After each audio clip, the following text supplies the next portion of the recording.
merci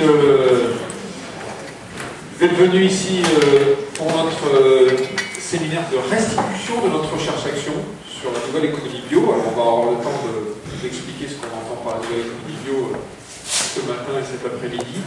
Je voudrais déjà remercier la Groupe Aritech de nous accueillir ici. C'est un peu un lieu solennel, en tout cas surprenant. Je ne suis pas retourné à la fac depuis quelques temps. Je vois que ça n'a pas vraiment changé. Je remercie aussi évidemment les personnes du ministère de l'Agriculture qui nous soutiennent à travers notre programmation du CASAR qui soutient cette recherche-action. Il y a quelques personnes ici dans la salle Guylaine Urbano aussi qui ont été nos évaluatrices de ce programme. Donc on est justement en train de restituer ce programme qui est un programme important pour nous. Je remercie aussi bien sûr le Crédit Coopératif et Lucille, son vice-président délégué ici, et Gérard Reynaud également, qui est présent, et qui nous soutiennent. Ce sont nos parrains pour cette nouvelle économie de la bio. C'est important pour nous parce que c'est, vous verrez, une question d'accroche à l'économie sociale et solidaire, à l'actualité de l'économie sociale et solidaire qui se joue à travers ce partenariat avec le Crédit Coop. Et ça, c'est vraiment, vraiment important pour nous. Alors, il y a des enjeux dans ce séminaire qui dépassent la filière bio. Vous le sentirez en filigrane de nos débats. C'est la question, évidemment, de l'économie française, hein, grosso modo, c'est-à-dire sur quel logiciel on la situe aujourd'hui. Est-ce que c'est le logiciel pur de la compétitivité prix, par exemple, qui nous situerait soi-disant en retard, ou en tout cas en situation défavorable? Est-ce que c'est aussi les problématiques, évidemment, de relocalisation d'économie, et dans quel contexte, pour quel marché, pour quel consommateur, sur quelle organisation économique on relocaliserait de la production, au sens des filières intégrées, hein, complètement. Est-ce qu'on est effectivement sur des chaînes de responsabilité entre les acteurs économiques, entre le consommateur, le producteur, le transformateur, le distributeur, voire même les pouvoirs publics qui, de toute façon, structurent l'économie d'une manière ou d'une autre, ou est-ce qu'on est dans des chaînes d'irresponsabilité entre acteurs économiques aujourd'hui, où finalement le consommateur se fiche complètement des conditions de production, des conditions de transformation, de transport, etc.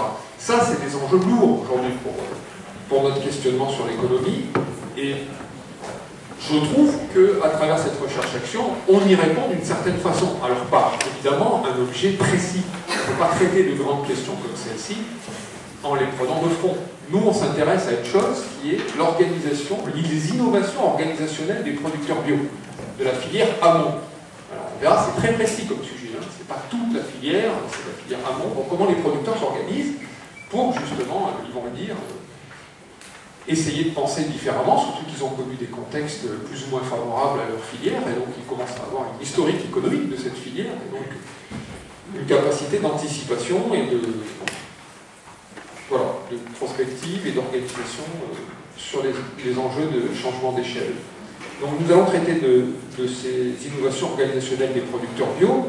Tout d'abord, parce que tout le monde ici, alors ce qui est intéressant, c'est qu'il y a un public qui est très divers. Il y a des gens de la filière bio, il y a des gens de la filière économique agroalimentaire en général, il y a des éminents chercheurs, des éminents banquiers, des éminents membres de l'État, etc., des membres du réseau FNAP, tout aussi éminents d'ailleurs, et donc un ancien président de la FNAP, hein, ici présent. Il y a même Annie Poursinov, que je remercie d'être venu. Voilà. C'est quelqu'un de très important pour nous aussi. Voilà, donc quelques chiffres quand même pour rappeler un petit peu où on est la filière bio, parce que tout le monde ne connaît pas ces chiffres. J'aurais pu passer le micro à Isabelle Mercier qui vient d'arriver, qui les connaît évidemment mieux que personne, mais bon, je vais essayer pas d'imiter, en tout cas, d'être à la hauteur, voilà, vous me direz.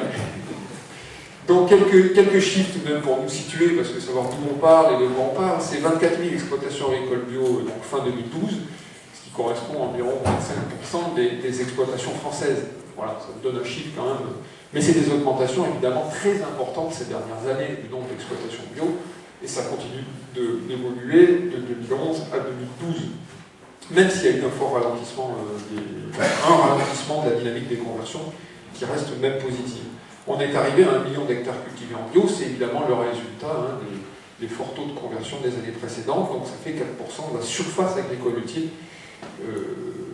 évidemment françaises, donc c'est des augmentations qui restent tout de même importantes. Donc on voit bien qu'il y a une dynamique de poussée très forte, et c'est ça le contexte qui situe notre recherche-action. Ce qui est très important, c'est que si ça fait moins de 5% des exploitations, etc., ça fait plus de 7% de la manœuvre agricole française. Et là, on rejoint les données du recensement agreste, qui montraient très bien comment il y a 50% d'emplois créés en plus que les fermes conventionnelles sur les fermes bio, plus 100% si on tient compte des circuits de commercialisation, etc. Donc les données statistiques montrent que c'est vraiment créateur de main-d'œuvre, la filière bio et la filière bio. Les chiffres d'affaires, c'est évidemment 4 milliards d'euros, mais ça fait voilà, un peu plus de 2% du marché alimentaire total, en tout cas en 2011, pour le chiffre qu'on a. Ça situe aussi évidemment voilà, là où est la filière bio aujourd'hui, et ces problématiques de changement d'échelle. Malgré tout, c'est un marché qui évolue très très vite, et beaucoup plus vite aujourd'hui, même en situation de crise depuis 2008, avec des taux de progression qui restent importants par rapport au marché agroalimentaire général, qui a tendance plutôt à stagner. Mais on a aussi des spécialistes de cette filière dans la salle qui ne manqueront pas peut-être de nous donner leurs impressions, en tout cas on le verra cet après-midi. Voilà un petit peu pour les données, pour vous situer un peu dans quelles conditions on est. Et évidemment, l'enjeu pour la FNAB, c'est pas que la filière bio reste à 2, 3, 4, 5%, mais bien qu'elle atteigne, et c'est notre revendication forte, 20% de la filière, pour faire ensuite, selon une fameuse loi de Pareto, je crois, un effet levier, évidemment, sur 80%, voilà, des effets ensuite économiques sur la filière. Donc évidemment, c'est un programme ambitieux qui joue là, c'est comment on peut changer d'échelle, passer de 2, 3, 4 à 20%, et comment? Et sous quelle forme, évidemment. Des formes qu'on peut maîtriser, d'autres qu'on ne peut pas trop maîtriser. Donc je vais passer la parole à Alain Delangle, qui va vous rappeler un petit peu les étapes de progression de notre recherche-action, pour vous dire aussi en termes d'agenda d'où on est parti, où on en est. Simplement vous dire aussi que, ça c'était donc Camembert, etc., on est passé. Nous dire qu'on est dans un contexte politique un petit peu particulier, enfin, qui est évidemment très très actuel pour nous et très intéressant pour nous. C'est évidemment la construction du plan Ambition Bio 2017, donc le plan de la mandature, que la FNAB avait évidemment soutenu, demandé avec ses partenaires. Il est construit depuis plusieurs mois maintenant par les équipes du ministère de l'Agriculture, et il sera annoncé en synthèse le 29 mai prochain par Stéphane Le Foll, et puis d'une manière beaucoup plus détaillée, fin juin, début juillet, par le ministre de l'Agriculture, rejoint par d'autres ministres, parce que nous, on a évidemment beaucoup insisté pour qu'il y ait une dimension interministérielle, vu les enjeux transversaux de l'agriculture biologique, on va en parler tout le long de la journée. Donc on est au cœur, et un peu dans l'expectative, nous ne savons pas, on se doute de ce qu'il y a dans le plan, puisqu'on a contribué, mais on n'est pas complètement fait de toutes les annonces qui auront lieu la semaine prochaine. Voilà. Donc ça c'est important pour nous. En même temps, il y a évidemment toute une mandature européenne qui s'achève et qui redémarre, avec là aussi la construction d'un nouveau plan à l'échelle européenne qui devra être resserré sur des enjeux notamment de la recherche. Et ça s'inscrit aussi dans notre agenda. La loi d'avenir agricole, évidemment, surdétermine les enjeux du développement agricole, notamment sur les enjeux fonciers, en particulier les enjeux de structuration de filières, les problématiques d'installation, etc., qui sont quand même très importants pour la filière bio. Donc nous, on est évidemment attentifs aux dispositions de la loi d'avenir agricole, qui est en préparation et qui sera présentée au Conseil d'État bientôt. Il y a par exemple, vous avez peut-être entendu parler des groupements d'intérêts économiques et environnementaux, des GIE, qui évidemment résonnent très fort avec ce qu'on va vous présenter tout à l'heure. Il y a aussi la loi cadre sur l'économie sociale et solidaire, puisque nous on se considère aussi comme partie prenante de cette économie pour un certain nombre de nos structures et de nos activités économiques. Et là, il y a des enjeux très forts. Je ne suis pas sûr qu'elle ait été présentée au Conseil d'État, je crois que ça va être. Et en tout cas, nous, il y a plusieurs sujets qui nous intéressent fortement, notamment le changement du label d'entreprise solidaire à vocation d'utilité sociale, c'est-à-dire qu'on fait rentrer là notamment les enjeux environnementaux dans cette labellisation préfectorale de l'entreprise solidaire qui ouvre droit à des accès d'outils financiers solidaires par exemple, ou qui pourraient nous permettre de nous raccrocher à des dispositions de la future banque publique d'investissement.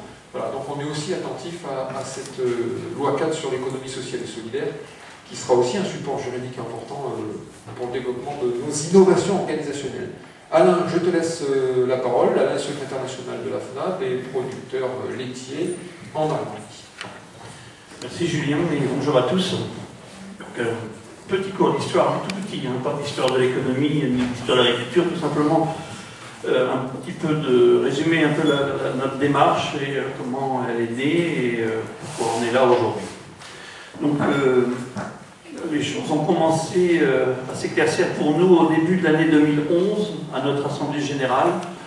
Un temps fort pour nous où l'ensemble des agriculteurs des régions du réseau se retrouvent avec la venue de Philippe Lacombe, à qui on avait proposé de nous parler un peu de la bio, de l'économie agricole, de la bio dans l'économie agricole et on lui avait demandé ses sentiments sur ce qu'on faisait, si on était dans la bonne voie ou si on était un peu novateur ou pas. Donc ça a commencé à ce moment-là avec une interpellation qui a sans doute surpris un certain nombre de mes collègues. Moi j'avoue que ce jour-là j'ai bu du petit lait parce que j'ai eu le sentiment d'avoir quelqu'un qui était à la fois avec son humour et tout, capable de nous dire, de nous donner des espoirs tout en nous disant que il ne fallait pas non plus qu'on se considère comme des extraterrestres, qu'on avait sans doute à réfléchir encore beaucoup, qu'on avait à perfectionner le travail qu'on faisait et que on était sans doute qu'au début de quelque chose de nouveau. Il nous avait dit quand même sur l'agriculture et sur l'économie agricole qu'on était à la fin d'un système et qu'on n'avait pas encore trouvé le prochain. Et ça, c'était quelque chose qui, moi, m'avait marqué parce que c'était sans doute la raison pour laquelle il fallait effectivement se mettre à gamberger pour se dire, sans doute pas tout seul, mais qu'il y avait donc, si on était à la fin d'un système, ça veut dire que celui-ci avait montré ses travers et donc il fallait essayer d'en inventer ou de créer quelque chose de meilleur. Donc à partir de là, fin 2011, on a engagé une démarche partenariale qui est assez exceptionnelle aussi, où des agriculteurs et des chercheurs se sont mis à travailler ensemble sur cette question de la nouvelle économie ou d'une économie qui pourrait s'adapter au développement de l'agriculture biologique. Tu as rappelé les chiffres, Julien, tout à l'heure. Moi, je considère que c'est une chance d'être aujourd'hui à 4% des surfaces. Alors, souvent, c'est montré comme un handicap pour les filières. Mais je dis, c'est une chance formidable. On a tout à créer à partir de là. Donc, 4%, on ne peut pas dire, ah bah oui, mais on ne peut pas faire bouger les choses. Non, 4%, tout est permis. Donc, on a commencé ce travail-là en 2011. On a eu en 2012 2 séminaires. Après avoir, donc fin 2011, quand même travaillé sur, chose qu'on a appris, nos producteurs, travaillé sur l'élaboration d'une question, parce que les chasseurs travaillent comme ça, ils définissent une question, et on a passé une journée entière à travailler sur l'élaboration de cette question. Et donc, moment assez mémorable quand même. Et ensuite, on est donc 2012, 2 séminaires, pour arriver aujourd'hui à une autre étape. On va, dans la journée, vous présenter à la fois ce qui a été fait, mais surtout essayer de donner une prospective à ce qui a été fait, en se disant que on est à un moment où la réflexion, elle doit être étendue, et pas simplement à des producteurs et des chercheurs, mais on est persuadé qu'aujourd'hui, ce sur quoi nous travaillons nécessite que d'autres personnes viennent avec nous pour travailler.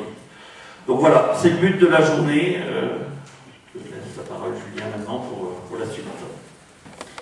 Oui, merci Alain. Donc Philippe Lacombe nous avait interpellé en disant que vous avez réussi à imposer vos techniques, vos valeurs, vos normes, mais est-ce que vous serez les successeurs d'un modèle en crise ou d'un modèle aujourd'hui sans succession?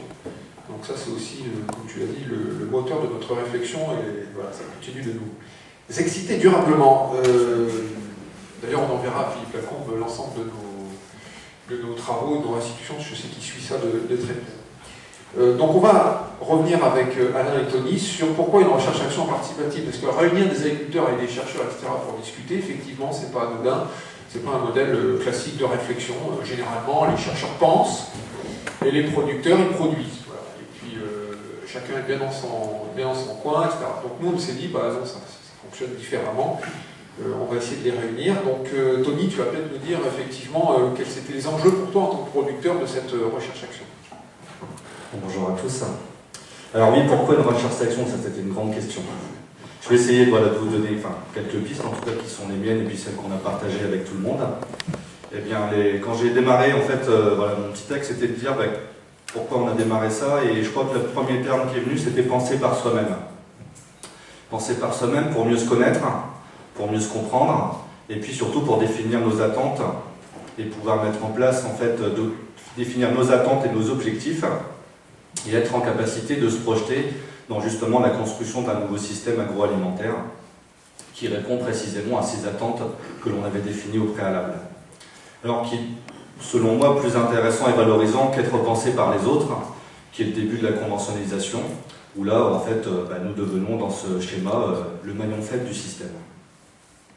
Alors pour définir ce que l'économie bio apporte à ses acteurs, producteurs, consommateurs, citoyens, territoires, eh bien c'est une question, en fait, c'est essentiel de définir cette approche-là si l'on souhaite en fait développer de façon pérenne l'agriculture biologique.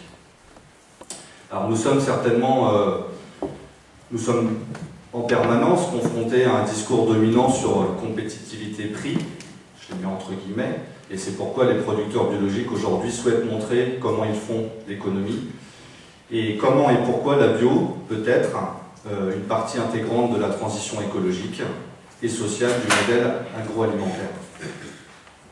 Alors la filière biologique a su innover et proposer de nouvelles pistes. Nos modèles d'organisation sont riches de liens aux autres, respectent l'environnement. Ils redonnent aux fermes un rôle majeur au sein d'un territoire. Celles-ci en fait créent et entretiennent un bien public à long terme, qualité de l'air, des sols, de l'eau, et l'identité culturelle, paysanne, réseaux sociaux, liens aux producteurs et consommateurs. Alors ça, c'est pas moi qui l'avais dit, c'était Stéphanie Pajot, qui était porte-parole à l'époque de la FNAB et qui est aujourd'hui présidente. Donc je comprends pourquoi elle est présidente aujourd'hui. Et donc c'est pourquoi, après avoir fait ce constat qui était indispensable de l'économie dominante actuelle, on s'est aperçu qu'elle n'était pas en adéquation avec l'évolution durable de l'agriculture biologique. Nous sommes arrivés à la conclusion donc qu'il fallait changer de logique, qu'il fallait, avec ces objectifs, effectuer un reparamétrage de l'approche économique. Alors qui mieux que nous, producteurs, au cœur du système, pour apporter notre contribution, notre participation à la construction de cette nouvelle économie agroalimentaire. Et puis, Julien, tout à l'heure, tu parlais de technique, qu'on a su innover. Je pense que c'est fort de cette reconnaissance justement de la profession agricole sur les techniques novatrices qu'ont su mettre les paysans en place sur leurs fermes. Aujourd'hui, je pense qu'on peut dire qu'on est la forme d'agriculture la plus durable à ce jour. Et puis, du coup, ça nous a donné envie d'aller encore plus loin et d'être acteurs de cette fois-ci. On avait mis une nouvelle approche agronomique sur nos fermes, on va avoir une nouvelle approche économique. Ça nous paraissait intéressant. Et donc, cette recherche-action a pour objectif de construire un nouveau modèle, un nouveau système basé sur une relocalisation durable et équitable de l'économie agroalimentaire. Alors, bien sûr, quand on a démarré, nous avions conscience des enjeux majeurs qui nous attendaient. Et lorsque nous nous sommes engagés en fait dans cette aventure, nous avions pris cette action recherche déjà très au sérieux.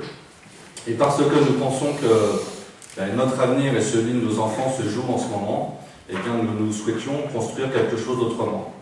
Et puis, je crois que nous avons été prévenus. Si nous ne prenons pas les choses en main, nos enfants nous accuseront.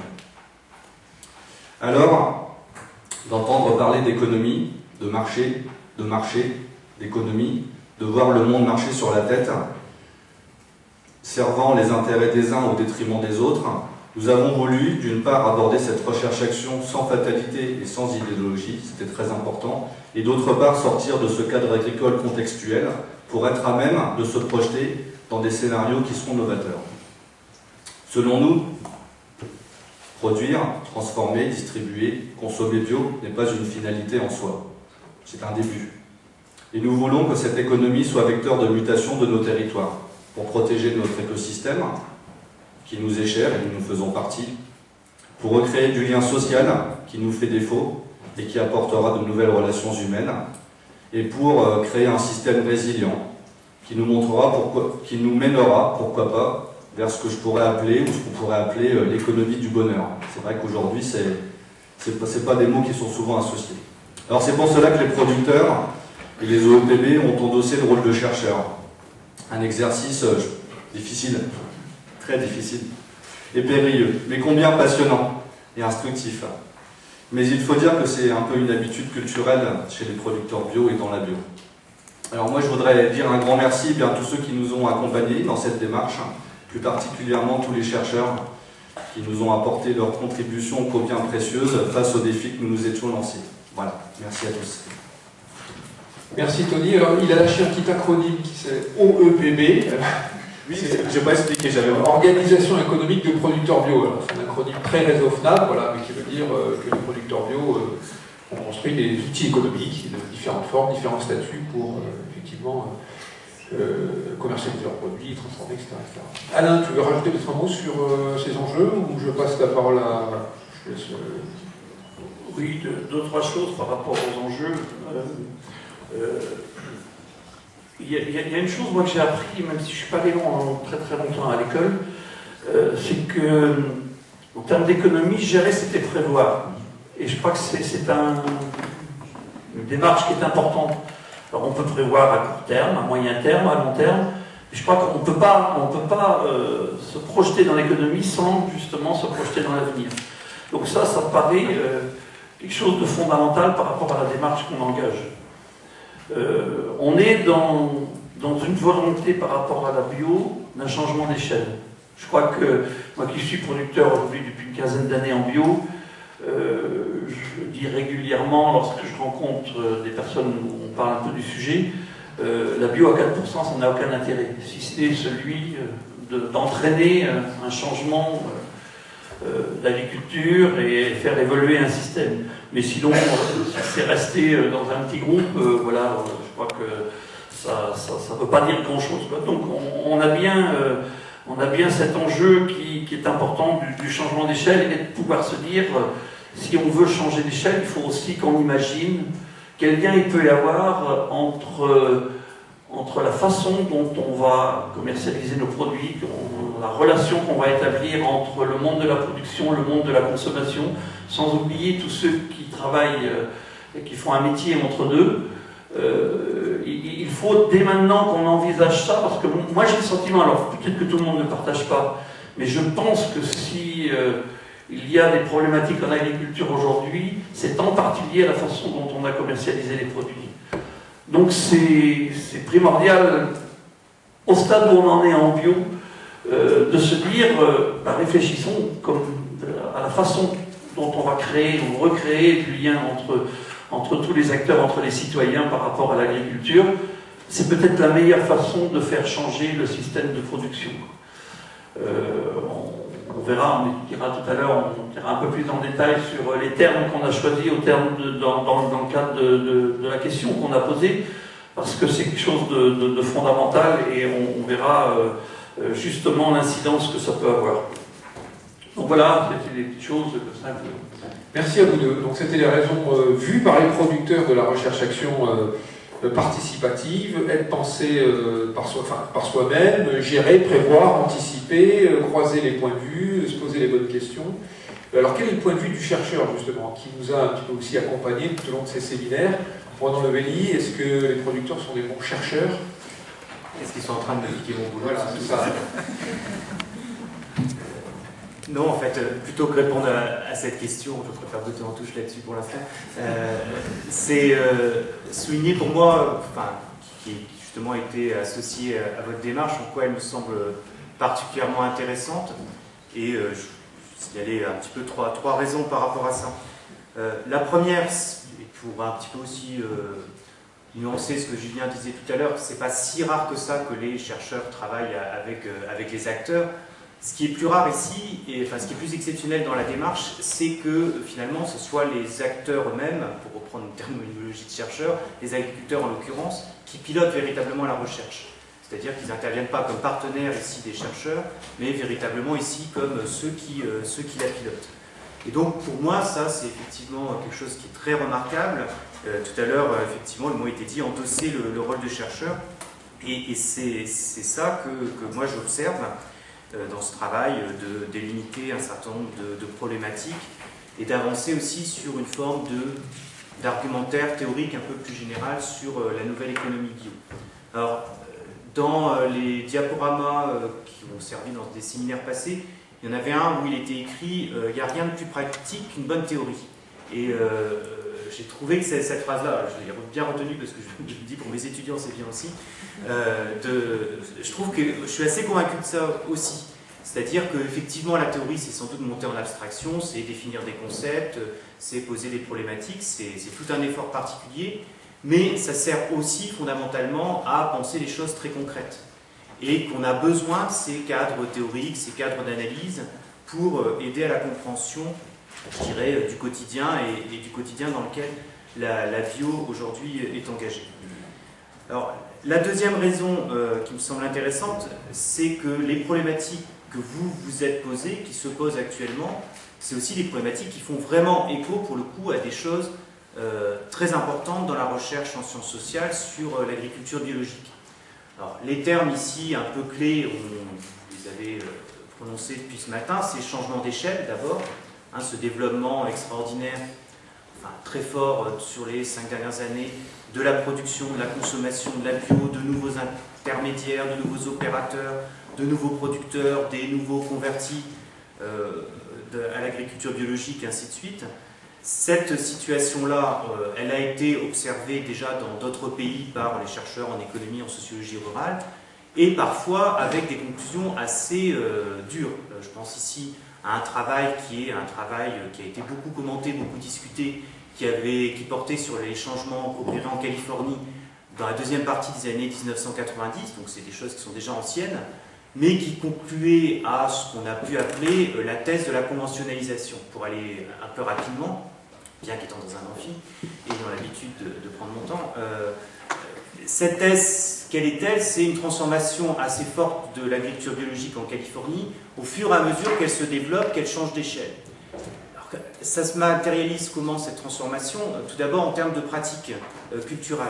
Et on voit ici des fermes de plus en plus grandes, de moins en moins diversifiées, de moins en moins autonomes, moins inspirées par les principes de l'agroécologie, et beaucoup plus dans une logique finalement de substitution d'input. On va utiliser des fertilisants qui sont autorisés, simplement, ce sera ça la démarche ici de l'agriculture biologique. Des transformations aussi dans les filières, avec un poids croissant des transformateurs, des distributeurs, et finalement une pression qui s'est fait forte sur les prix des producteurs. Des transformations aussi par des logiques de plus en plus déterritorialisées, notamment avec des flux d'importation pour les consommateurs californiens, mais aussi d'exportation vers toute une série de régions, essentiellement d'Amérique du Nord. Des transformations aussi relativement, on pourrait dire, inquiétantes en termes de conditions de travail, même si pour le coup, c'est sans doute pas le domaine sur lequel, dès le point de départ, l'agriculture bio californienne était forcément, on pourrait dire, la mieux disante.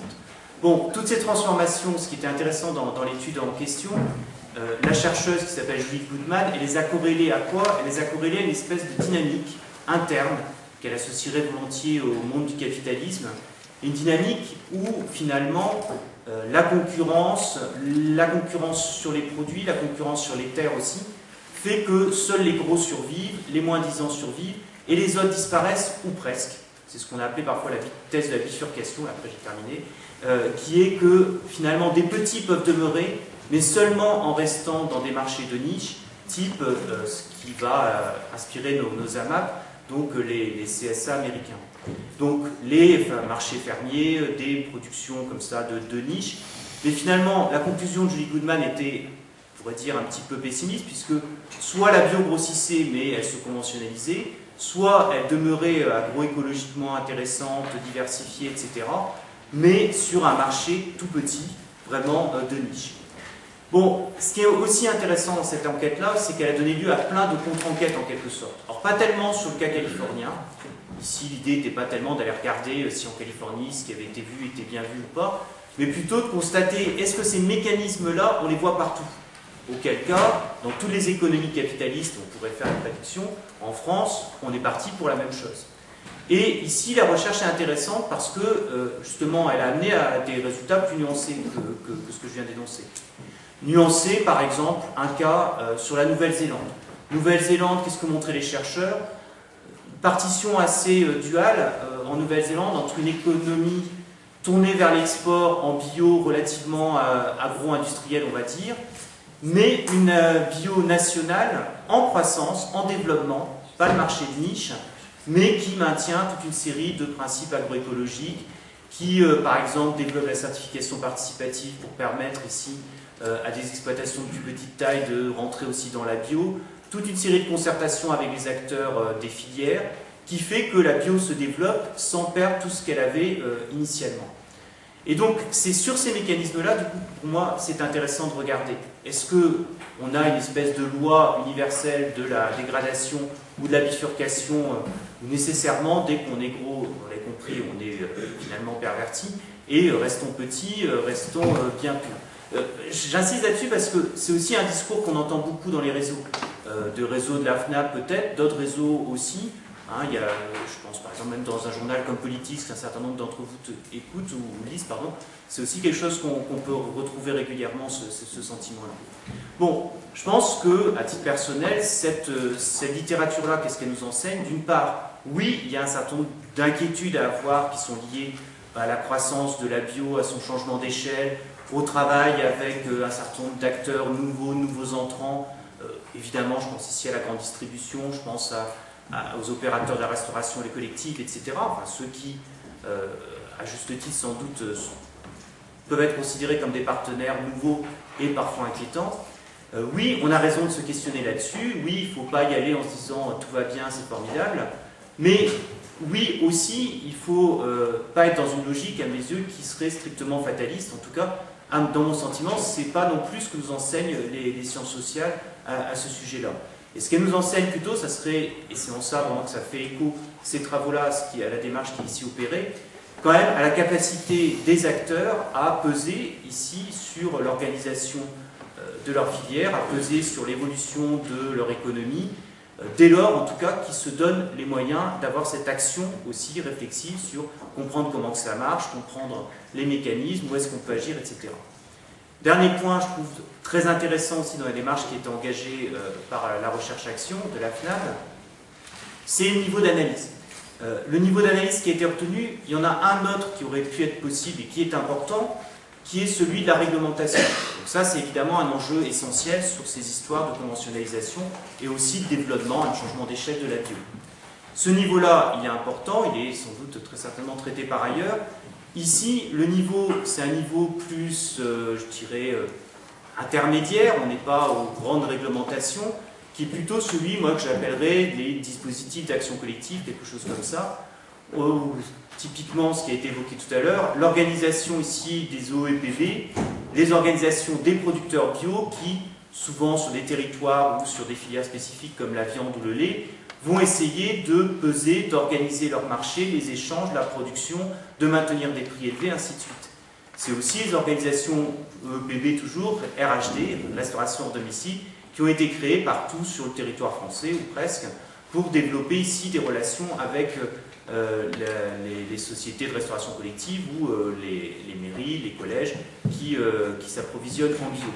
C'est aussi, par exemple, pourquoi pas les systèmes de paniers collectifs qui sont mis en place un petit peu partout dans le réseau bio qui associe différents producteurs pour développer ici des systèmes de paniers à grande échelle.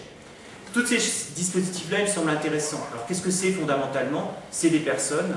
C'est des personnes qui entretiennent des relations un peu privilégiées, hein, y compris, par exemple, vous pensez à tout ce qui sera présenté dans cette journée avec la restauration collective, ou avec, pardon, je voulais dire la grande distribution, des relations durables dans le temps, avec des règles. Hein. Il y a des règlements, il y a des principes, et il y a aussi beaucoup de non-dits qui sont des principes qui comptent tout aussi fortement, hein, des règles plus informelles, et qui font que parfois il y a des petits rappels à l'ordre entre collègues aussi quand les gens ne jouent pas totalement le jeu qui était prévu. C'est aussi des équipements, des camions parfois, ou bien on sous-traite les camions, c'est des outils de planification, ainsi de suite. C'est tous ces dispositifs-là qui me semblent effectivement mériter d'être étudiés. Et mériter parce que, voilà, c'est à ce nœud-là, sans doute, que se jouent les choses. Et c'est à ce nœud-là, sans doute, qu'on peut aussi tirer toute une série d'enseignements. Hein, non pas qu'il s'agisse de refaire ce qui a été fait, supposons en Champagne-Ardenne par exemple pour la RHT, puisque on va voir le film tout à l'heure.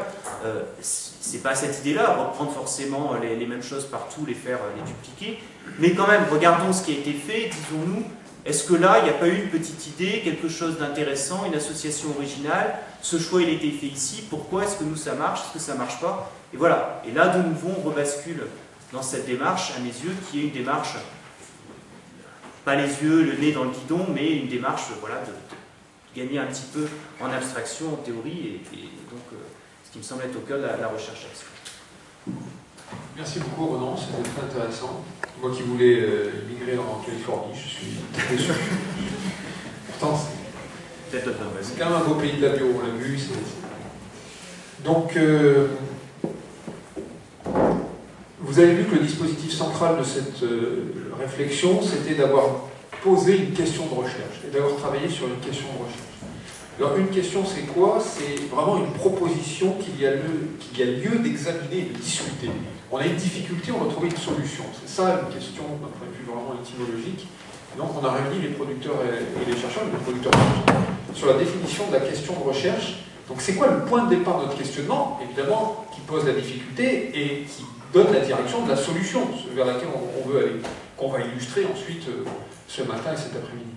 Donc Alain, Tony, peut-être vous pouvez nous rappeler comment vous avez travaillé cette question de recherche, quels sont les mots-clés de la question de recherche?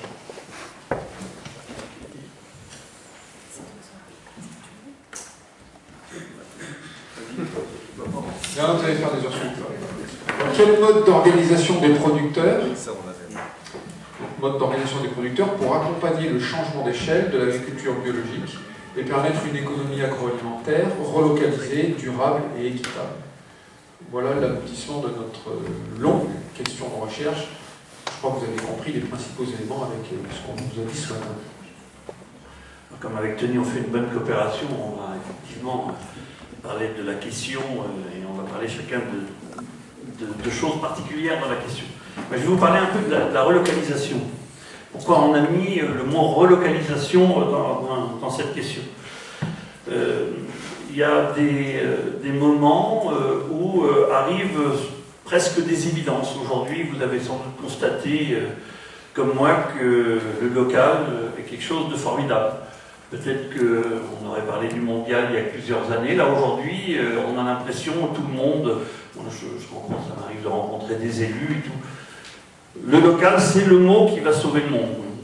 Et donc, on a travaillé, on a réfléchi à cette idée de local, et on est parti dans la question, on a parlé de relocalisation, et pas forcément de local.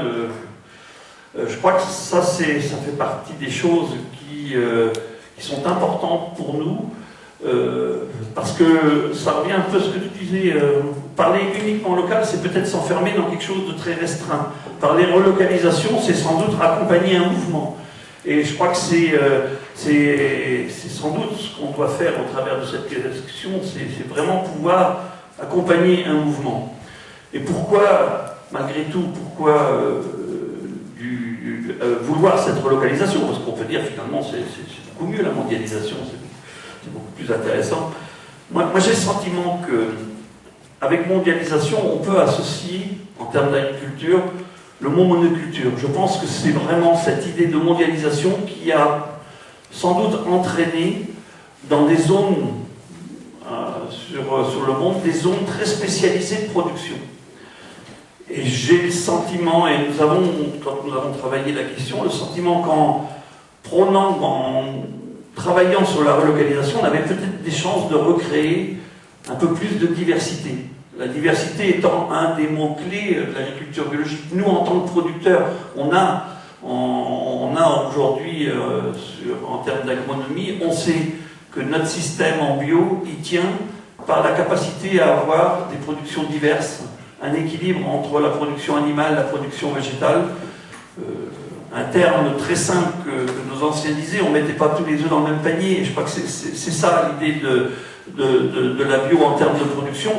Et après tout, ce qui existe et ce qui marche en termes de production, peut-être que ça peut fonctionner aussi en termes d'économie. Donc, il y a cette idée que vers la relocalisation, on a des chances de promouvoir une certaine diversité.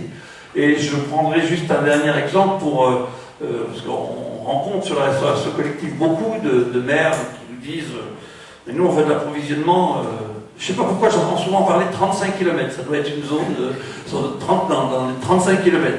C'est l'autonomie des voitures électriques. T'es en retard, j'ai vu aujourd'hui. Mais je trouve ça assez rigolo parce que ça montre sans doute la non-connaissance des filières aujourd'hui. Je veux dire, il y a des zones dans un rayon de 35 km où ça va être difficile de faire des repas diversifiés, je vous assure. Donc voilà, je pense que c'est intéressant aujourd'hui justement d'accompagner un mouvement pour aller mettre sa diversité, mais il y a du travail. Il y a vraiment, on est très très loin du compte aujourd'hui.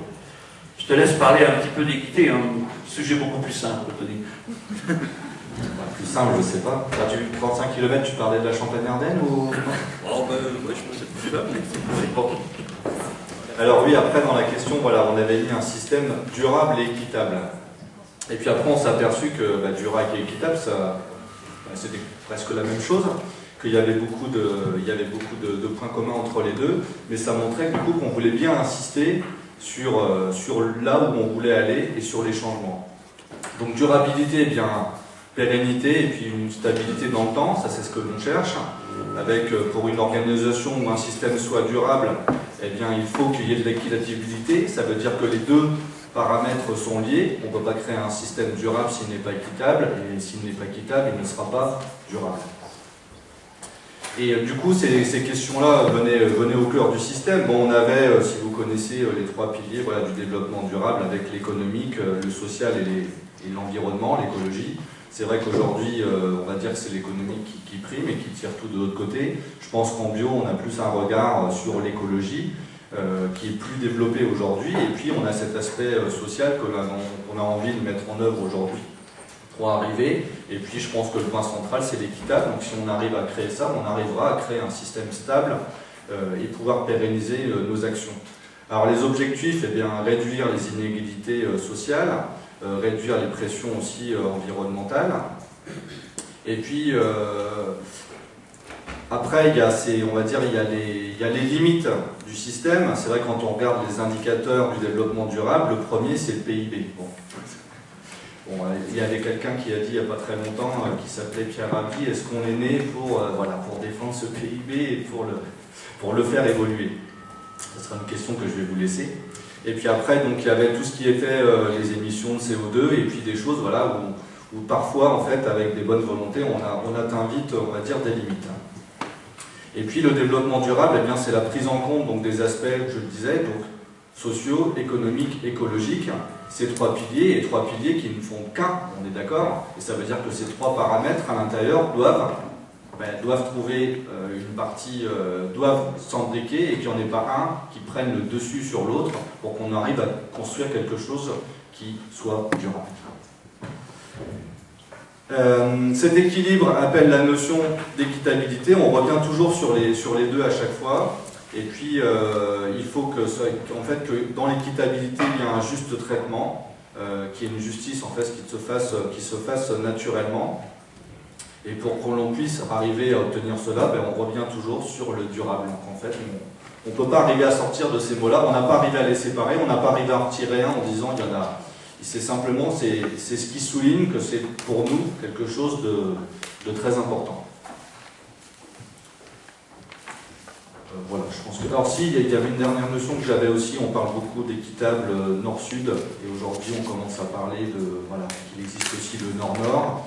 Et que l'on peut, en fait, l'équitable, c'est pas quelque chose qui est loin de nous, c'est quelque chose qui est à côté de chez nous, et qui est en nous.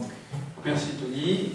Donc on a entendu des mots-clés. Alors ce n'est pas des mots-clés qui peuvent surprendre, le développement durable, l'équitabilité, la relocalisation, c'est même plutôt dans l'air du temps. Vous allez dire, ils ont sorti une question de recherche extrêmement banale, parce que tout ça méritait autant de travail, etc. Évidemment, donc... Notre questionnement, c'est de se dire qu'est-ce qu'il y a derrière les mots, et qu'est-ce que les chercheurs mettent derrière les mots, et qu'est-ce qu'on peut construire ensuite en vis-à-vis de la réalité de ce qu'on a construit économiquement. En quoi ces mots ont une réalité dans les organisations économiques, est-ce qu'on peut la mesurer, et qu'est-ce qu'il y a derrière ces concepts, on va dire, d'actualité. Donc c'est Claire qui va nous présenter effectivement les résultats de cette recherche-action, Et donc, comment on a pu mobiliser les chercheurs, qu'est-ce qu'ils nous ont dit de ces concepts actuels, et comment on a pu en rendre compte par rapport à la réalité de nos organisations. Oui, bonjour à tous. Donc à partir de la question de recherche, on l'a problématisé, hein, c'est assez simple. Voilà, les modes d'organisation des producteurs, c'est l'action, c'est ce qu'ont fait les producteurs bio.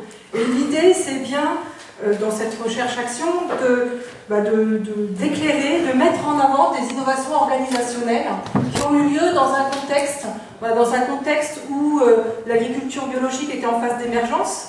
Donc elle ne subissait pas encore des pressions trop fortes au niveau du marché, au niveau de la concurrence, comme le soulignait tout à l'heure Ronan Levely. Un contexte aussi où finalement le modèle dominant lui laissait une place. Voilà, il y a un marché de niche, il n'y a pas de problème. Le modèle dominant laisse des places pour que les niches se développent, on en a vu. Donc il s'est développé des innovations organisationnelles. On a aussi réduit le champ de la recherche, hein, puisque nos moyens sont limités, aux organisations qui ont été mises en place par des producteurs bio, et du coup dégager aussi d'autres intérêts qui pouvaient être liés à une commercialisation partagée entre produits conventionnels et producteurs bio. Là, on a limité notre champ d'action de recherche sur les organisations spécifiquement bio mises en place par les producteurs bio. Et puis, on voulait voir aussi, mettre en avant dans ces organisations, dans ce qui se passe au niveau des modes de production, ce qui a été mis en place pendant et suite à une phase importante, à une première phase précédente du changement d'échelle de la bio, qui a eu lieu dans la fin des années 90, début 2000, où il y a eu une croissance aussi très importante en peu de temps de l'agriculture biologique et qui n'a pas été sans conséquence pour ces organisations économiques de producteurs bio. Ça en a ébranlé certaines d'entre elles. Donc du coup, il y a quand même des choses qui ont été vécues et du coup mises en place sur lesquelles on voulait s'interroger. Et donc chercher qu'est-ce qui peut mettre en avant, quel modèle d'analyse, quel concept peut nous éclairer sur ces innovations, voilà, comment on va regarder ça. Et en plus, avec un sens qu'on a défini par la question de recherche, donc, dont vous ont parlé Tony et Alain, sur une nouvelle économie agroalimentaire relocalisée, durable et solidaire et équitable. Voilà, donc quels sont les concepts qui pourraient nous aider à mieux appréhender ces innovations d'une part et le sens qu'on veut donner à cette économie. Donc pour ça, on a fait appel à des chercheurs de multiples disciplines. L'idée, c'était vraiment d'entrer avec des regards croisés sur ces problématiques-là et de voir qui pouvait nous apporter quoi, chacun ayant sans doute un bout de réponse. Et que l'essentiel, pour nous, c'était de relier, d'avoir une approche systémique. Comme les agriculteurs bio ont une approche systémique sur leur ferme, c'était donc de sortir du purement analytique et de mettre en lien les différentes disciplines. Alors on a d'abord effectivement cherché des sociologues, donc sociologues de l'économie quand même, puisque notre problématique a été plus autour de l'économie, donc Ronan Levely nous a éclairé sur notre question de recherche par rapport au changement d'échelle et aux risques qui pouvaient être liés. On a aussi fait appel à Claire Lamine de l'INRA d'Avignon, Éco-Développement, qui a participé à un certain nombre de nos travaux et qui travaille sur l'alimentation, la bio et les dynamiques de transition. On a fait appel à des agronomes avec l'idée que l'agronomie et l'écologie, c'était une des sciences qui s'était occupée rapidement d'approche systémique, d'être dans une approche système, donc ça nous semblait vraiment important. En plus, ça me semblait important aussi pour être dans la continuité entre le mode de production et le mode de commercialisation, avec l'hypothèse forte qu'il y avait un lien entre les deux, que le mode de commercialisation impactait les pratiques de production. Puis en plus, il y avait des concepts aussi qu'on entend pas mal parler en ce moment au niveau de l'agronomie, cette diversité, de résilience qui font écho à des pratiques en ferme, mais aussi à des pratiques de commercialisation en agriculture biologique. Et dont des réseaux partenaires comme Impact et notamment les Interafog se soucient. Du coup, ça me semblait intéressant de les interroger. Pour cela, on a fait appel à Muriel Tichit, qui est zootechnicienne de formation et responsable de l'équipe Concept au sein de l'INRA SAD à Paris, qui nous accueille aujourd'hui. et qui travaille sur l'interface entre sciences sociales et écologie. On a eu aussi le plaisir d'avoir Stéphane Velon qui a suivi l'ensemble de nos séminaires et qui est encore là aujourd'hui, on le remercie, pour participer à tous ces échanges. Ensuite, bien sûr, on cherchait de l'économie, puisque le cœur de notre question, c'est bien l'économie. Donc au niveau de l'économie, on cherchait à avoir une pensée critique du système dominant, puisqu'il nous semblait aujourd'hui être dans l'incapacité de répondre à nos préoccupations. Alors pourquoi justement il n'arrive pas à répondre à nos préoccupations? Il y avait des concepts qui sont issus de cette approche économique classique, on va dire, qui nous interrogeait. Pour ça, on a eu contact avec Julien Milanesi, qui est économiste et maître de conférence à l'université Paul Sabatier à Toulouse. Il s'intéresse aux politiques publiques, d'environnement et aussi aux politiques agricoles. Et il a notamment conduit des réflexions critiques sur les méthodes d'évaluation monétaire de la nature. Et il travaille aussi beaucoup sur la robustesse des concepts. Alors justement, on cherchait des concepts économiques qui puissent nous guider un peu dans notre réflexion, donc ça nous semblait tout à fait pertinent de le contacter. On a aussi fait appel à des gens de l'économie sociale et solidaire, notamment Jacques Prade, qui a beaucoup travaillé sur la coopération, parce que voilà, coopérative, coopération, c'est des termes qui nous ont interpellés beaucoup, avec quelque chose qui est essentiel. Coopération qui porte un projet éthique, coopération corporatiste ou coopération qui peut être partagée avec des acteurs de différents horizons. Et donc, il nous avait parlé un petit peu de ce qui se passe en Italie, en Espagne, c'était très intéressant. Et puis aussi à des acteurs-chercheurs, comme ils se définissent, notamment Pierre Calam, de la Fondation Paul Mayer, qui nous a aussi parlé de la gouvernance. Alors, parmi tous ces chercheurs, est-ce que vous avez retenu, quels sont les concepts que vous avez retenus? Parce qu'on a entendu diversité, résilience, externalité, voilà, tous ces enjeux-là. Alors voilà, il y a eu pas mal de concepts interrogés, on ne va pas tous les relater ici parce que ce serait trop long, mais il y en a deux qui nous ont semblé vraiment très importants et en écho à notre réflexion. Donc le concept de diversité, alors Philippe Lacombe nous disait dans un séminaire, tout le monde en parle de la diversité, mais peu s'en occupe réellement. C'est pas si évident que ça. Voilà, que nous a dit Muriel Tichy sur celui-ci? Que l'agriculture avait été un formidable facteur de diversité, mais que ces 40 dernières années, eh bien, elle avait été un formidable facteur de perte de diversité, avec l'intensification, la monoculture et les spécialisations à outrance. Et voilà, donc il y avait pas mal d'interrogations autour de ça. Elle nous a aussi donné une définition, la définition de Robert Barbeau, qui est biologiste des populations et de l'écologie, directeur du département écologie et de gestion de la biodiversité au Muséum d'histoire naturelle, qui dit « La diversité, c'est la vie. La garantie d'un développement sans cesse renouvelé, la capacité d'adaptation au changement, aux imprévus, une source d'innovation. » Avec ses différentes composantes de variabilité et d'hétérogénéité. C'est vraiment un support, c'est un atout parce que c'est un support de capacité adaptative, une assurance aussi aux conditions changeantes et aux imprévus. Or, on voit bien qu'on est dans des conditions qui sont de plus en plus difficiles à prévoir, tant en termes climatiques que de marché, avec des fluctuations fortes, que c'est un levier de conciliation de la production et de la biodiversité. Donc c'est bien quelque chose qu'on cherche, garder la biodiversité et produire des biens, marchands ou non marchands. Mais par contre, elle dit, attention, c'est quand même une contrainte dans l'organisation du travail. Et cette diversité, pour qu'elle soit intéressante et un véritable levier, il faut la gérer. Donc on revient à notre gestion. Il faut des clés de lecture de celle-ci, il faut savoir la repérer, l'identifier où elle est présente. Avoir des indicateurs d'alerte pour anticiper là où il peut y avoir des faiblesses. Et puis elle nous dit aussi que c'est une affaire collective. Et que du coup, pour gérer tout ça, il y a sans doute besoin d'innovation organisationnelle et qu'il y a des choses à chercher de ce côté-là. Alors tout ça, bien sûr, ça fait écho aux discussions du panel de producteurs. Diversité des productions en agriculture biologique, tant animale que végétale.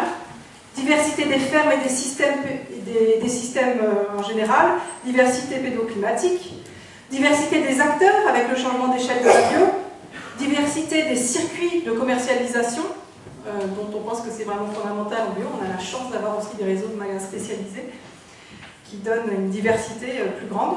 Diversité des performances plurielles de l'agriculture biologique. Voilà, donc on parlait de compétitivité coût, nous on a essayé de parler de compétitivité plurielle ou compétitivité ou performance plurielle pour justement mettre au même pied d'égalité les trois piliers du développement durable, économie, sociale et environnement. Donc comment valoriser ces performances plurielles? Ça nous amène au deuxième concept qu'on a retenu.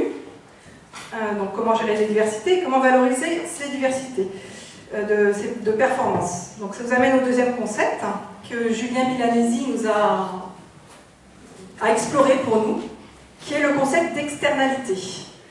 C'est un concept actuel qui s'inscrit dans le courant de l'économie standard, qui est même le pivot de la réflexion autour de l'économie de l'environnement.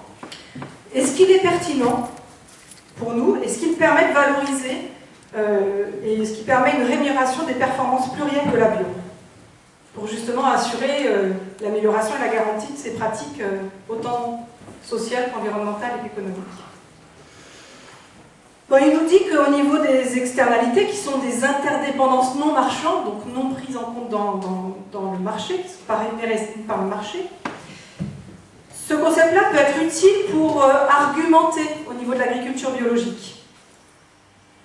Effectivement, on voit qu'il y a plus d'externalités positives en agriculture biologique qu'en agriculture conventionnelle.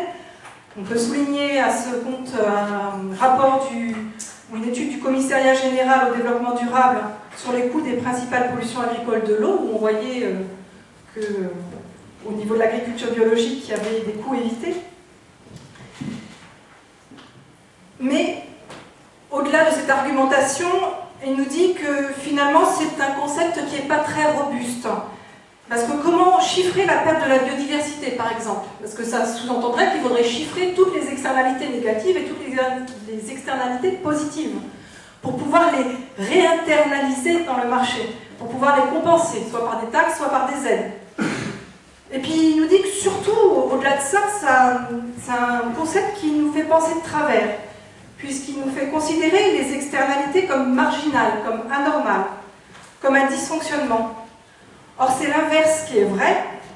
Les interdépendances non marchandes entre individus sont très nombreuses, et encore plus en agriculture. Les interdépendances avec les milieux sociaux et environnementaux sont même constitutifs de l'activité agricole.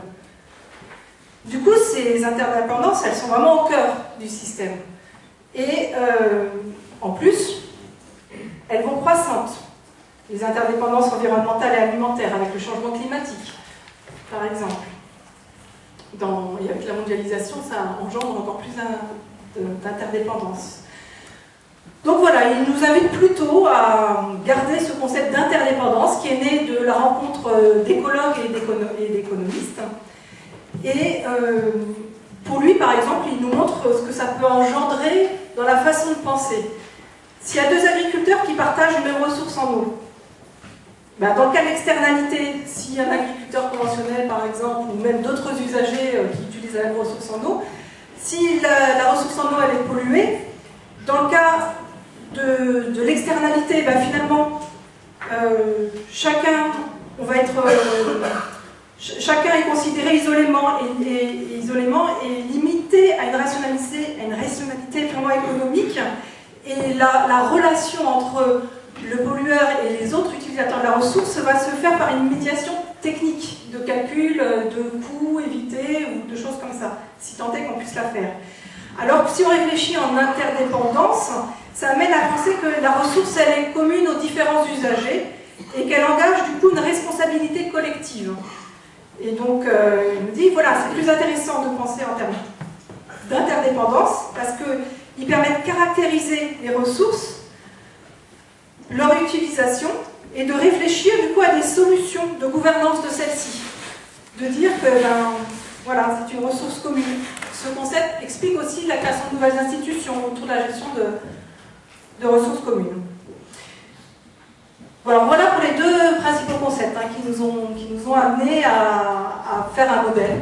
On voit bien là, effectivement qu'on est sur pas loin de l'école d'Elinor Ostrom, etc., sur l'économie du bien commun et la coopération autour des ressources et éviter la logique du cavalier seul. On reviendra sur ces sujets puisqu'ils vous intéressent au séminaire de La Rochelle des 28 et 29 mai prochains sur la ressource en eau. Alors là, on sera précisément sur ce sujet, mais c'est déjà des points importants. Si vous voulez retrouver, parce que là c'est une synthèse, si vous voulez retrouver les interventions de ces chercheurs, puisqu'on a convoqué des zootechniciens pour parler d'économie, c'est quand même assez radical, j'ai pas tout compris moi-même sur la zootechnie, et vous pouvez les retrouver sur le blog de la recherche-action de la FNAP, puisqu'on a créé un blog spécifique dans lequel il y a toutes les interventions qui ont été filmées, les documents qui sont disponibles et qui permettent comme ça d'aller piocher sur ce blog ces ressources. Elles sont libres à tous, libres de droit, puisque on doit tous réfléchir ensemble à ces problématiques. Alors, une fois qu'on a eu ces concepts, ces chercheurs,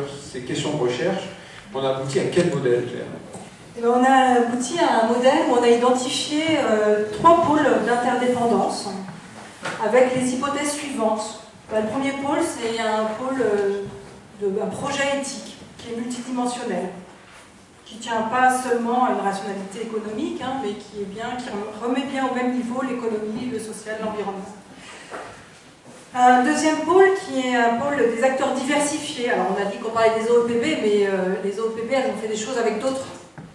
Alors là, ce qui relie ces 2 pôles-là, c'est justement qu'il y a une concertation qui est partagée. Alors une concertation en interne entre les adhérents de ces organisations, mais aussi une concertation en externe, avec des partenaires multiples, en essayant de décloisonner les choses. Et donc pour partager un projet qui est multidimensionnel.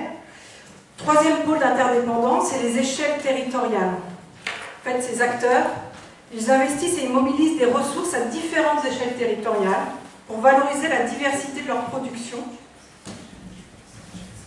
et l'ensemble de leurs performances autour de ces productions. Mais après, l'innovation, la dernière phase des hypothèses, c'est que ces investissements aux différentes échelles territoriales, donc bien sûr, elles se font en gérant la diversité de ces échelles territoriales. Il ne s'agit pas de faire d'un côté du court, d'un côté du long, mais bien de gérer. En tout cas, c'est la complémentarité entre les deux, c'est l'hypothèse qu'on en fait. Et elles visent aussi à transformer les territoires, finalement. Elles visent à donner une autre réalité des relations socio-économiques, un développement environnemental et social de ces territoires.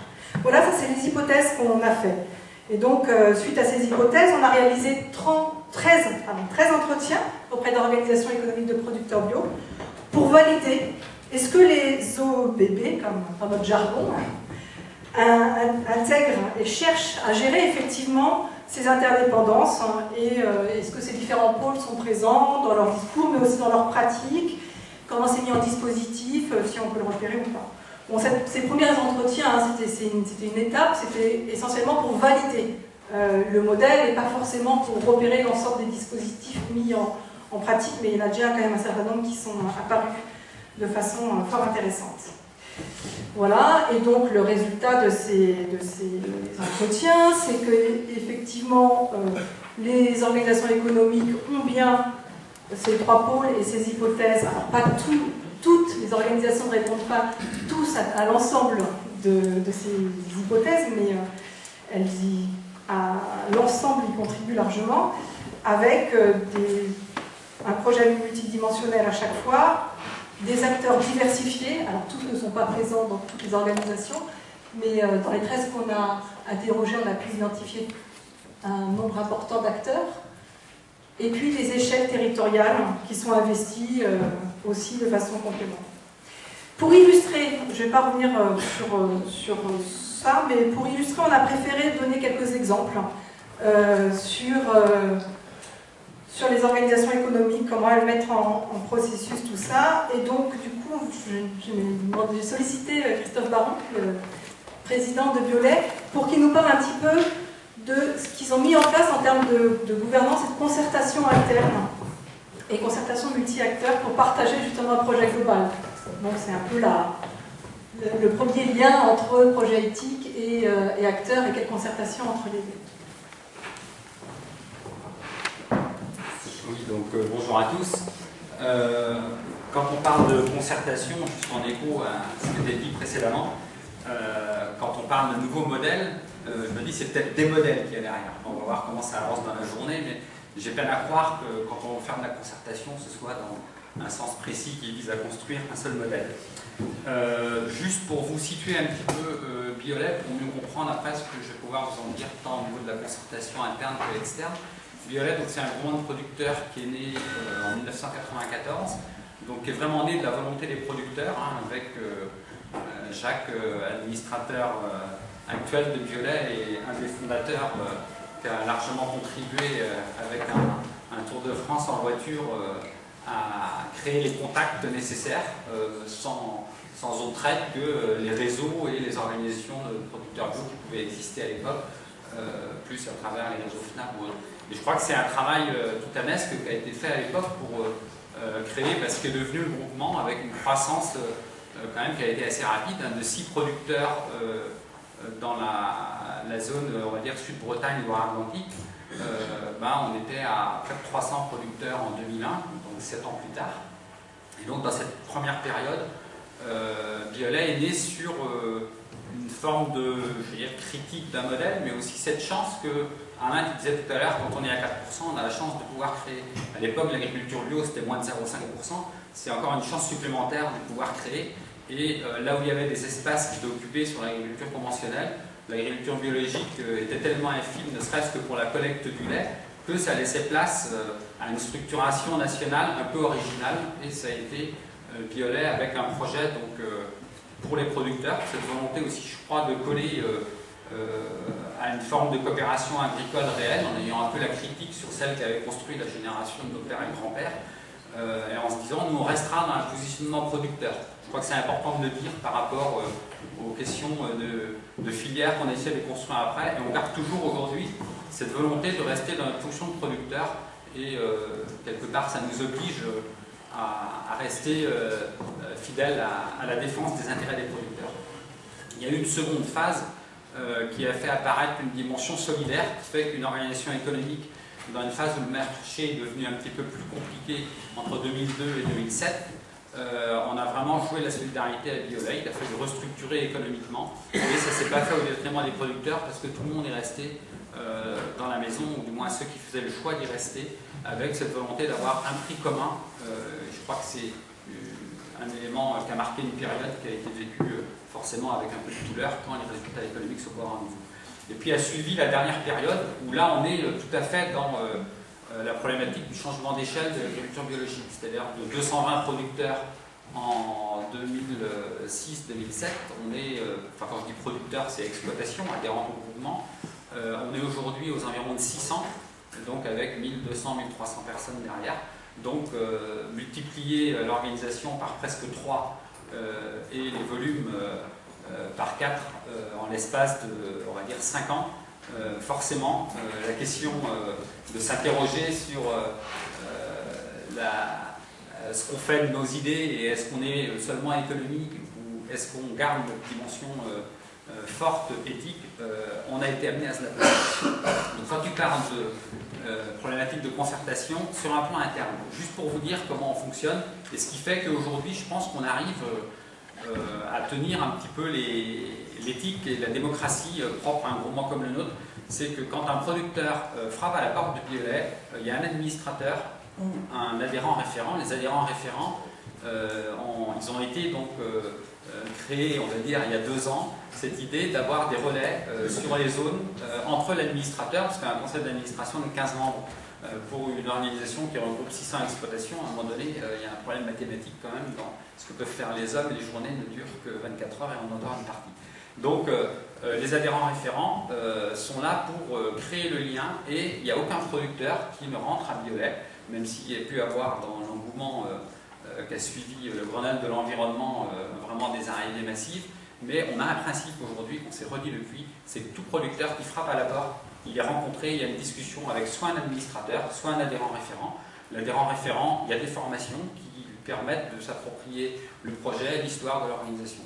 Et donc ce côté humain, où on rentre dans le groupement, d'abord avec un contact avec un autre agriculteur, c'est quelque chose auquel on tient fort. Ça n'empêche pas que derrière, il y a un salarié qui viendra pour des aspects plus techniques, tout, mais cet apprentissage de ce qu'est l'organisation, on y tient et on le garde. Un autre aspect de la concertation interne, c'est dans notre jargon interne ce qu'on appelle les structures locales. Les structures locales, c'est des rencontres de producteurs donc sur l'ensemble de la France. Donc on est présent dans une quinzaine de régions et sur 52 départements. Donc on tient 25 réunions, donc qui sont des réunions en fonction des situations régionales qui peuvent être départementales, voire un peu plus locales, ou alors à dimension plus régionale dans les zones où on a une densité un petit peu plus faible de producteurs. Et dans ces réunions-là, il y en a 3 par an, donc elles sont animées par les administrateurs. Donc le directeur participe à quelques-unes, mais c'est d'abord les administrateurs qui font l'animation de ces réunions. Donc on garde ce lien producteur à producteur et ça nous paraît important. Donc c'est vraiment un lieu, la structure locale de va-et-vient, c'est-à-dire toujours une information descendante sur où en sont les comptes du groupement et toujours ce souci de consulter les producteurs dès qu'il y a des sujets qui sont un petit peu sur lesquels le conseil d'administration peut s'interroger. Exemple, hiver 2012, 2011-2012, on a des questionnements sur jusqu'où on doit se développer compte tenu du marché qui peut un petit peu s'engorger.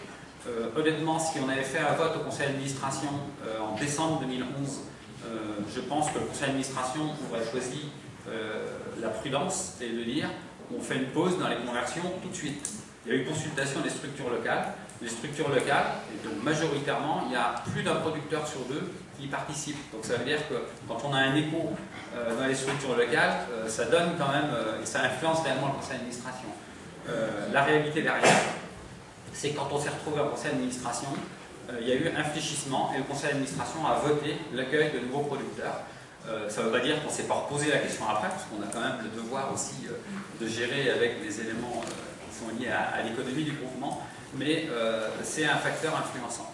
Donc les structures locales, ensuite on a l'Assemblée Générale. L'Assemblée Générale, c'est un moment fort aussi de concertation pour nous. Ça dure 2 jours, il y a une exploitation sur 2 qui est représentée, et l'Assemblée Générale, elle a un côté forcément un peu grand-messe, propre à toute l'Assemblée Générale qui regroupe 300 personnes.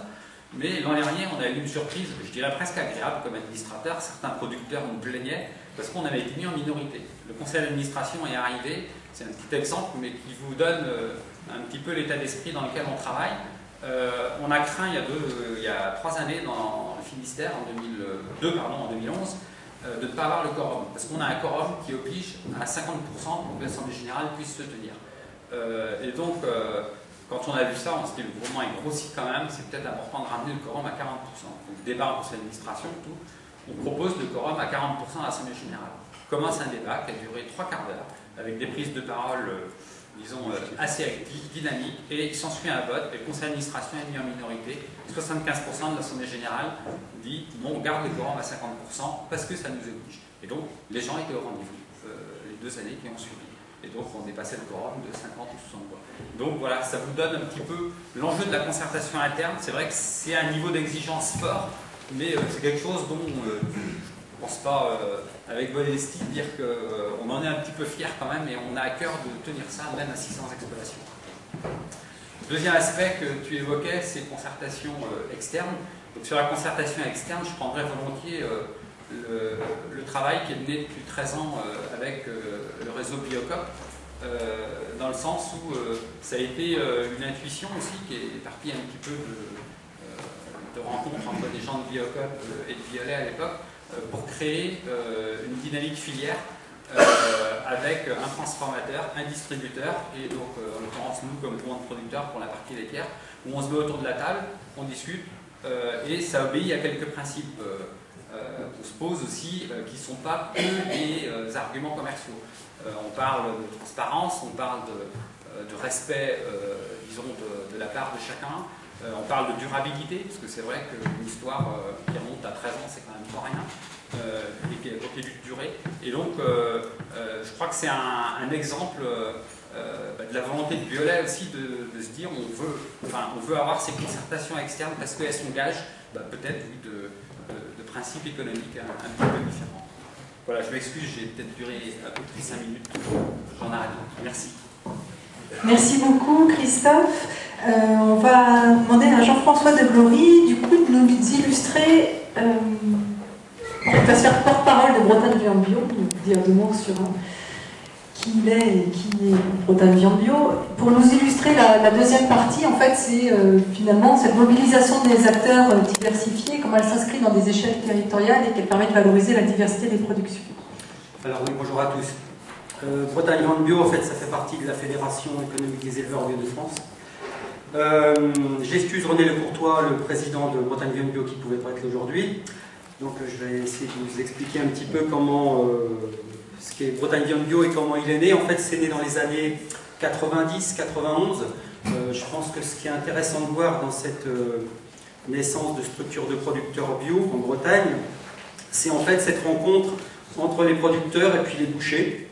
C'est-à-dire que dans la région Bretagne, il y a quelques bouchers qui voulaient mettre en avant la production locale. Il y a des producteurs qui faisaient du bio puis qui voulaient mettre en avant ce qu'ils faisaient. Et donc il y a deux bouchers et des producteurs qui se sont rencontrés et qui ont commencé à travailler ensemble. Moi je me rappelle, dans les années 95-96, on est allé voir le boucher là-bas, M. Boudéen, on est allé voir M. Le Teneur. Il faisait tout ce qu'il pouvait pour valoriser les productions des producteurs à ce moment-là, c'était naissant. Après, assez rapidement, il y avait une entreprise qui faisait de la transformation et qui travaillait plutôt sur des marchés nationaux qui s'appelle Montfort Viande. Montfort Viande, quand elle a vu qu'il se créait quelque chose avec Bretagne Viande Bio, s'est rapprochée de cette structure-là. Et donc on s'est retrouvé assez rapidement à avoir autour de la table à la fois des producteurs, des bouchers et puis aussi un transformateur. Ce qui fait qu'on s'est situé dans un contexte où vous aviez des producteurs bio qui trouvaient en face d'eux un distributeur de la distribution boucherie sur la région Bretagne, et puis vous aviez aussi un marché hors local, plutôt national, à travers l'opérateur transformateur qui s'appelle toujours Montfort Viande. Alors, moi je pense que ce qui est important de noter par rapport à ce débat aujourd'hui, en fait, c'est que quand on regarde, parce que ça m'arrive d'aller chez eux, de voir un petit peu comment ils fonctionnent, la force du dispositif, en fait, c'est que vous avez autour de la table les producteurs qui ont leurs propres problématiques, qui ont des systèmes de production différents, on parlait de système tout à l'heure, qui ont des productions différentes, il y en a qui font du bovin, il y en a qui font de l'ovin, du porcin, etc. Et puis vous avez des bouchers qui sont des commerçants en direct avec les consommateurs, mais aussi qui sont là pour écouter les problématiques de la production, et puis qui sont là pour passer les messages en fait, des difficultés que peuvent rencontrer les uns et les autres. Ça fait qu'on a quelque chose d'assez solide. On a un socle qui fonctionne bien, et quand je parlais tout à l'heure de Montfort, c'est pas simplement de développer du local, c'est aussi de pouvoir avoir accès aux marchés nationaux, mais tout en valorisant l'ensemble des productions qui sont sur une région. C'est-à-dire que dans les productions qu'on a aujourd'hui en Bretagne, vous avez des animaux qui sont là pour faire de la laitante. Alors vous avez principalement de la génisse, terme un peu technique, mais qui s'en va chez les bouchers, mais vous avez aussi des animaux qu'on appelle transformation, qui vont plutôt aller faire de la barquette, qui vont plutôt aller faire du steak haché. Il faut bien les valoriser aussi, ceux-là. Ça veut dire qu'on ne se pose pas simplement sur un marché local, on se pose aussi sur un marché national, mais sur un opérateur qui, lui, a une notion de développer aussi le local, d'écoute. C'est ce que disait René. Des fois, ça gueule un peu entre le transfo et puis les producteurs, parce qu'ils ne sont pas toujours d'accord. Mais en fait, les fondamentaux demeurent. C'est-à-dire qu'en fait, on a un projet économique commun, où on a une transparence, où les producteurs voient que leurs productions peuvent être valorisées dans des circuits, ils savent ce que ça devient, il y a un échange, et en fait, ça donne une force à notre système. Voilà. Je ne sais pas s'il y avait autre chose à rajouter. Et juste du coup, Montfort Viande, c'est un petit abattage? Non, c'est un atelier de transformation. Un atelier de transformation, ils ont à peu près une centaine de salariés. Et à l'heure actuelle, leur chiffre d'affaires en bio représente à peu près 25% de l'activité. Okay. Et du coup, le partenariat était important pour Montfort Viande, il me semble aussi, pour justement garder une activité sur le territoire avec... Oui, tout à fait, c'est-à-dire qu'en fait, c'est pas parce qu'on parlait tout à l'heure de niche, de la bio, des petits volumes qu'on représente, même si on veut qu'ils représentent beaucoup plus, il est clair qu'aujourd'hui, pour une société comme Montfort Viande, le dossier bio, il est très important. Et en fait, moi j'ai participé à quelques échanges et on sent bien ce lien. Il y a le commerce, il faut que chacun fasse son commerce, mais de l'autre côté, on sent bien ce lien d'économie, de politique économique, quoi, de vouloir faire des choses ensemble. Merci beaucoup. Et du coup, pour illustrer le dernier côté du triangle, qui est un peu l'orientation, comment on influence sur un territoire, comment on change des choses aussi sur la façon de travailler. Et aussi pour évoquer des acteurs qu'on n'a pas évoqués dans les précédents exemples, qui sont les collectivités locales notamment. Je tiens aussi à souligner que cet après-midi, d'autres exemples illustreront les partenariats avec les structures d'insertion, par exemple, etc. On ne pouvait pas tout faire ce matin. Donc un dernier petit témoignage pour changer un peu. On vous met un petit film juste avant la pause. En Champagne-Ardenne, l'agriculture biologique est en pleine croissance.